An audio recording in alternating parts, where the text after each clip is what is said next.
We've all seen the adverts. Turn your passion into a career, travel the world, get paid for diving. What they don't show you though, the instructor sleeping in the back store because rent's due tomorrow and he doesn't have enough cash. Now, I'm not here to ruin anybody's dream, but if we want this dive industry to thrive, we need to talk about an important question. Why are so many talented professionals drowning financially? I'm Gary, and I've been running a destination dive operation for about 15 years. And as a former finance professional working on business transformation implementation, I've seen firsthand the margin pressures within scuba diving and how this results in the current levels of pay. But many ask, why don't training agencies like PADI and SSI do more to advocate for better pay and conditions for their members? And over the course of this video, I'm hoping to demonstrate why this is not in their best interests, but also look at some other options that can help us increase staff retention. Now, I'm not saying for a second that scuba training agencies are twirling villainous mustaches, but when qualified instructors earn less than a gas station cashier, something's bubbled up wrong. So let's follow the money.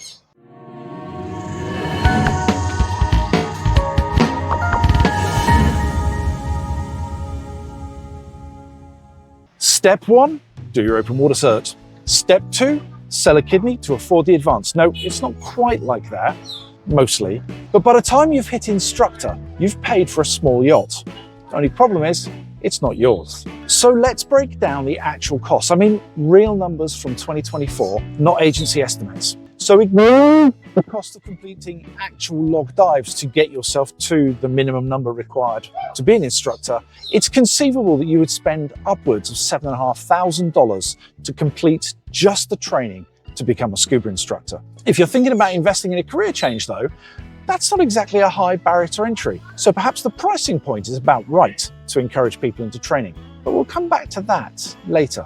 But if I told you that the fees that went to a scuba training agency could be as much as $4,000 in that number, the center that you did your training with has to pay fees to PADI, to SSI, to SDI for the training materials they issue to you and for the fee for processing your certification. The higher the course level, the higher the fees. Now, I'm not suggesting for 1 second that the fees that you use to use the training agency's materials, their brands, their intellectual property is bad or wrong. It's a fact of life that they need to be paid for part of the delivery of your diver education. And in a large part, I support this method adopted. But let's talk about scale. The largest agency certified approximately 6,000 new instructors in 2019. Even at a conservative estimate, that's $24 million in certification fees alone from new instructors, not counting the annual dues or merchandise or specialty courses from existing instructors. I make about $5 per hour for a 50-hour week when there's work. No health insurance, no retirement. My office is that wobbly bench. Meanwhile, agency executives boast about record growth in investor meetings. That disconnect isn't accidental, it's systemic. But the maths are brutal. If we choose not to think about it as an individual person or an instructor, but as a job role, our job, and if we think about that job within a dive center over a 10-year period, the same person staying in that job would earn a training agency about $9,000, not adjusted for inflation. And that's just their cost of their initial training and then their membership fees over all of the rest of those years. But agencies profit from new instructors. So if they have a high level of churn, they can offer a new role to a new instructor coming through and keep the gravy chain going. Oh, and they can also earn about 3 times as much in fees. So where's their incentive to keep you employed long term? One shop owner I spoke to talked to me about their pro development contract they have. If they get more than 10 instructors certified annually, they get a 15% off their materials. But there's no bonus for retaining staff over 5 years. They're literally incentivized to churn through you. Why though? If training agencies make all their money on certifications and fees, there's little incentive for them to become advocates for better pay and conditions. Better paid instructors are more likely to stay in their jobs for longer, which means there are fewer opportunities for new Padawans to step into. It's not wrong, it's just not their motivation. And as we've already mentioned, 2019, 6,000 new instructors, $24 million in fees. Yet dive industry reports suggest that as much as 60% of new instructors quit the industry within 2 years. That's not passion fading, that's a simple economic reality. I'm not trying to paint the training agencies as villains though. They're just not our friends. Their business model is transparent, it's clear, and it's honest too. It's just that they're not necessarily geared around making it better for instructors and dive professionals. So as dive instructors, we should not be leaning into the hope that they'll adjudicate or get involved on our behalf. They're a training agency, contracted to provide a framework for training. They're not a governing body. But dive shops, they're not the villains either. In order to try to create more margin and pay better salaries, they need to increase prices. Try raising prices in Cozumel. You'll be ghosted faster than a bad DM, but some do buck the trend. A dive center I know in Malta, they're offering health insurances. They charge a little bit more, maybe 10% more than the average. They get 5-star reviews and practically have 0 staff turnover. Their secret? They treat their instructors like professionals, not backpackers. But I've also seen where shop owners in a location do start to work together to try and raise prices and increase standards until one operator decides to slash prices again in order to increase their market share. Of course, everyone will all follow suit and prices go back down and equilibrium returns. The consumer benefits, but at the expense of the dive pro.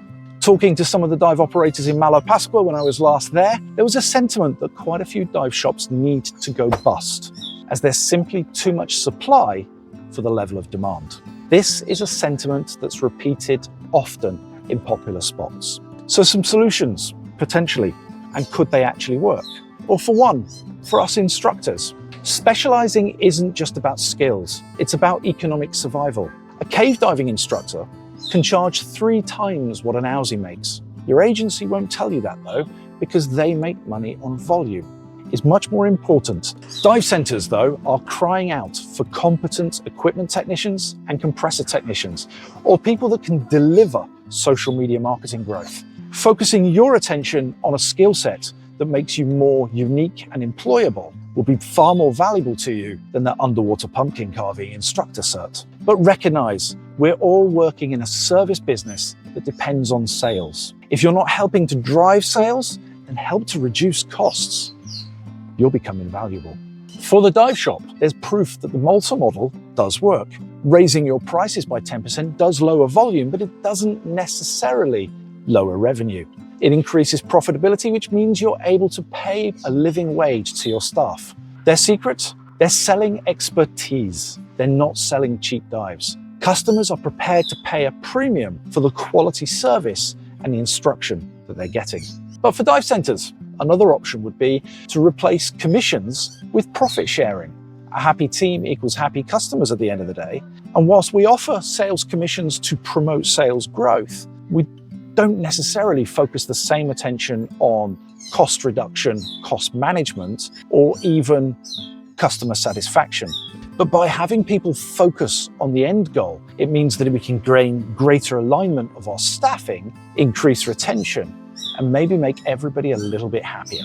And for agencies, imagine if agencies gave $500 a year for every instructor retained over 3 years. Suddenly, keeping good staff becomes profitable. This isn't charity, it's smart business. But as I've said, this isn't about vilifying agencies or dive shops, but about demanding accountability. They set the standards. They could cap certification fees for high retention shops, offer free continuing education for instructors over 5 years service, and they could actually survey instructors' wages annually. But real change starts with you. Comment below about your stories on pay and conditions. Tag agencies. But more importantly, when you're diving, ask the dive center, how much are your instructors making? Will this video solve everything? Of course not. But maybe, just maybe, it'll be the first tank in a new air bank of change. Okay, that metaphor works a lot better in my head. But thanks very much if you've enjoyed this video. Splash down on the like, hit subscribe, and the notification icon. I'm thinking it could be quite a contentious subject, and I really would be interested in your thoughts. Thanks very much. Stay diving.